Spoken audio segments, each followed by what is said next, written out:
Alright, thank you for joining me. This is the fourth and final round. I had a problem while recording the videos, so I'm actually have to go through the replays, and hopefully that turns out just as good as actually watching the match. And then we can talk about what I did and what I should have done and go over my plays and probably my misplays. So I lost the dice roll again, and so I was on the draw for this round, for game one. And let's see if we can get to my first... So my first hand had no creatures, and my second hand is pretty lackluster. I kept it because it had I was on the draw. I had one land, and we could, if we draw any land, we play Mana Wise Sliver, and then after that we can just start play as many guys as possible.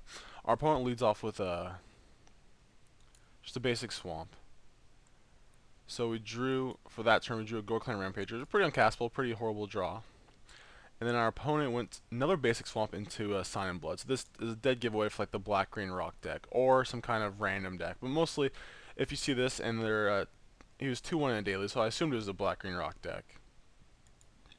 So we untap and we draw a Cavern of Souls, which is an awesome draw. Allows us to play our Mana with Sliver.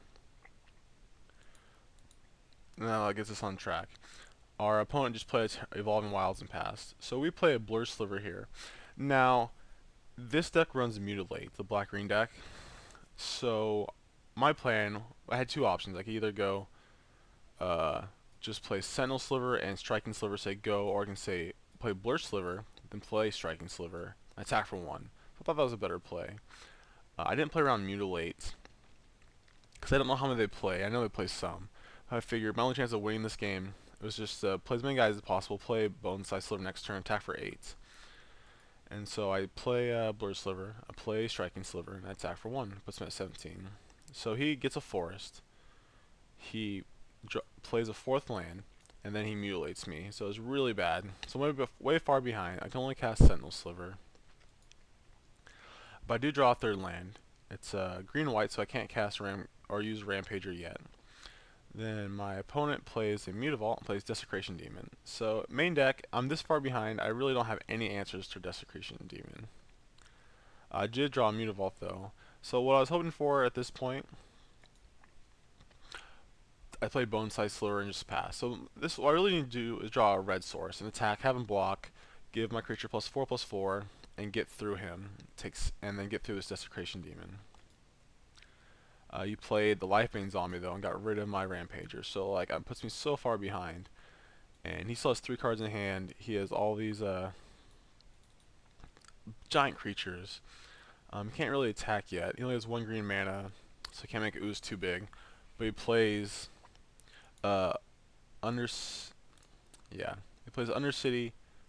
Underworld Connections. I draw a Domirad, which I can't cast, and I just proceed to concede this game. I'm so far behind. He has like 9 power creatures I can't block, and I can never actually deal with these game 1. So yeah, so we'll go to Sideboarding. I'll show you what I did. So I think for this game, I just put the Oblivion Rings in. I ended up putting the Skullcracks in too, I think. And I took out Mana with Slivers and Steel Form. Steel Form just didn't seem that good. Gave me 1 toughness. Like I could get past Mutilate if I have some critical mass of Steel Forms and Predatories. But I wanted to put a lot of cards in. I think for just game 1, I only put in Oblivion Rings over the Mana West Slivers, which is definitely like the weakest card in the deck. So for game 2, we are on the play, and we have a very reasonable hand. We have turn 1 Striking Sliver off a Sacred Fountain, and go turn 2 Sentinel Sliver. If any 3rd land allows us to play Blur Sliver, and any green source allows us to play Dominate. And you have Oblivion Ring to deal with something that, like a Desecration Demon. So like I said, we just start off with Sacred Foundry playing Striking Sliver. Opponent only had a Swamp. We actually drew a Temple Garden, which is a very good draw. So we play our Sentinel Sliver. Doesn't really matter before or after we attack. It just keeps our guy untapped. One thing I was kind of disappointed about in this daily, I didn't actually get to play against another creature deck. Well, this deck should be really good because like the creatures just get out of hand so fast, like against red-green, where they have very limited removal too. But that never happened. There's just a lot of all control decks. So we draw a 3rd land, or a 4th land. He had Doomblade or Sentinel Sliver. I play the Cavern, just so I don't have to take any more damage. And I just played Dominated. just so I can get him to ultimate. Like, he could have Abrupt Decay, which can kill it, but the longer this is in play, the more likely it is to ultimate, so I just play that first. So I reveal I look at Mutavault, I don't get it. Our opponent just plays a third Swamp, and plays Underworld Connections. I was happy about that. We draw the Mutavault, we flip over Predatory Sliver, and we play our Blur Sliver and attack for 3. One thing we could have done is just play Predatory Sliver, animate Mutavault, and attack for 5. That's probably actually definitely a better play. Or actually, no wait, I drew the Mutavault this turn, I couldn't have done that. That would have been awesome if I could do that, but I couldn't, so I just played these two, deal more damage, and it puts us a Domri up to 5.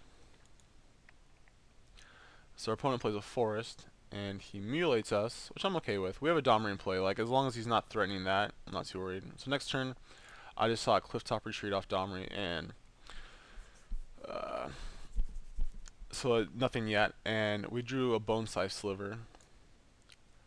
So I decided to play Predatory Sliver first, animate Mutavault, attack for 3. That way we can deal more damage this turn. And then next turn we can have Bone-sized Sliver. So he plays a Thragtusk. I use my Domri and I get another Bone-sized Sliver.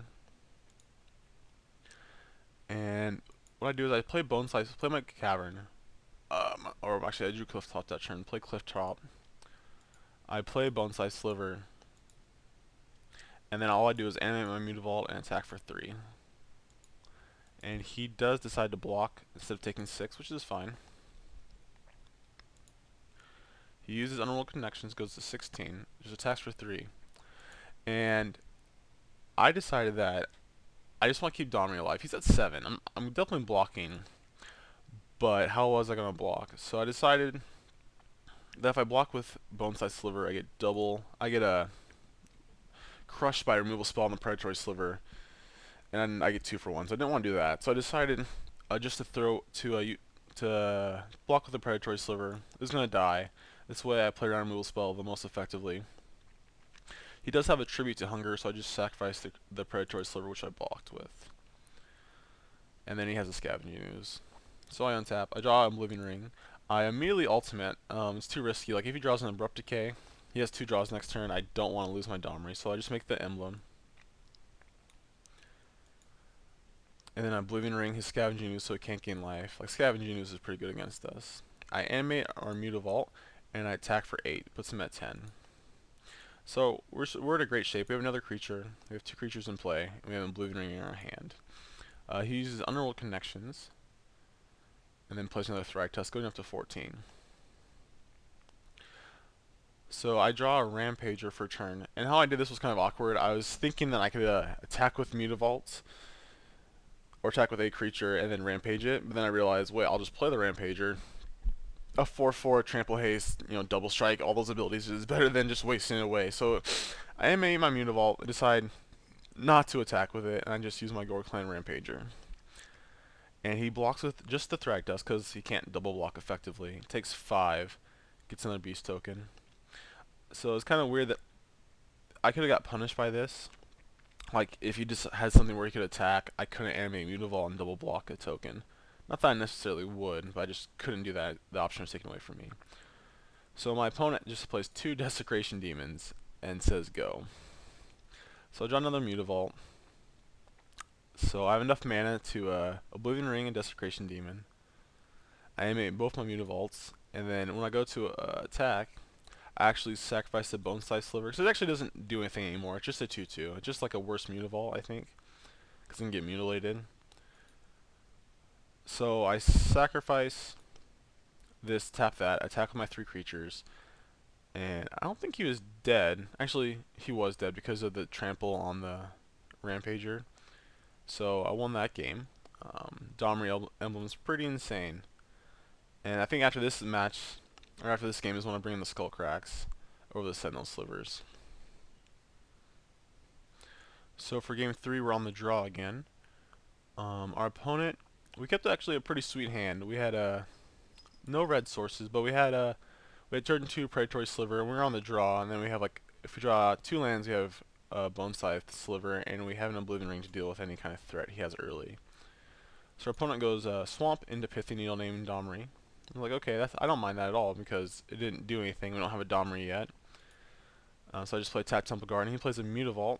I don't draw lands yet. Over the last 2 turns, I drew another Oblivion Ring and a Rampager. So if I needed to, I can Oblivion Ring the Needle if we draw a Domri and a red source. So we just play Predatory Sliver and pass. And he has Devour Flesh for it. But he has no 3rd land yet, and we draw a Striking Sliver, so we aren't able to do anything. And he also didn't draw anything, so he's stuck on 2 land. And then on turn 4, we finally draw a red source, a Clifftop Retreat. We play Blur Sliver and attack for 2. He didn't want to block with his Mutavault. He once again draws without without drawing a land. So we got pretty lucky this game, and we drew our 4th land in a Stomping Ground. So we play Bone Scythe Sliver and attack for 8, putting him to 10. He does draw the 3rd land, which is a forest. And so what we do, we drew the Domri that turn. We play a Striking Sliver because we're just going to attack. That's the only one sliver we can. When we go to our attack step, he Abrupt Decays or Blur Sliver. And that's perfect for us because then we attack with our Bone Scythe Sliver. We Rampage it, and he takes 12. So that was round 4. I'm sorry that I didn't get the actual gameplay for you for that round. But nothing, he didn't miss too much. Like game 1, he just crushed us, and then game 2, we were able to ultimate Domri, which is a big pain. That's why I brought in the Pithy Needles. I think he kept this hand because it was kind of sketchy, but he had the Pithy Needle, and he probably thought, Domri's the only way I can lose this match because I just have so much spot removal that if I take care of the Domri, there's no way I can lose. I just need to draw like a couple lands, I'll be fine. And he kept a very mediocre hand to with that thought. I've done that before with like, you have like 1 or 2 sideboard cards in your hand, like, oh, these sideboard cards are so good. This hand is kind of bad, but the sideboard cards make up for it. So we're able to get there and go 3-1 with our awesome Sliver deck. We can go back and look at the deck. I think it's pretty sweet. We didn't get to play against any creature decks, so I don't know how the Unflinching Courages or the Mizium Wars would have done. But Boral's Charm was pretty sweet. I'm glad to have Oblivion Ring, and we introduced Skullcrack. So let me know how you guys like the deck. I like it. It's pretty fun. It's definitely different. I don't usually play like the all-in creature strategies that often. I know I just did ban hexproof, but this one's more like less resilient and easier to deal with, but it's still fun to play with. I think I take out like a Mana West Sliver for another Gigantic Sliver. It's very high impact, allows you to punch through in the late game. Alright, so leave your feedback in the comments, let me know how I did. Any more misplays I did besides the one that were very obvious, and let me know what you guys would like to see next time. So I think someone in the comments suggested this. They didn't like seeing like the boring old same decks like blue-white, control, or those. So give me some suggestions and I'll take them into consideration. I might play one of your guys' ideas. Thank you for joining me, and hope to see you next time.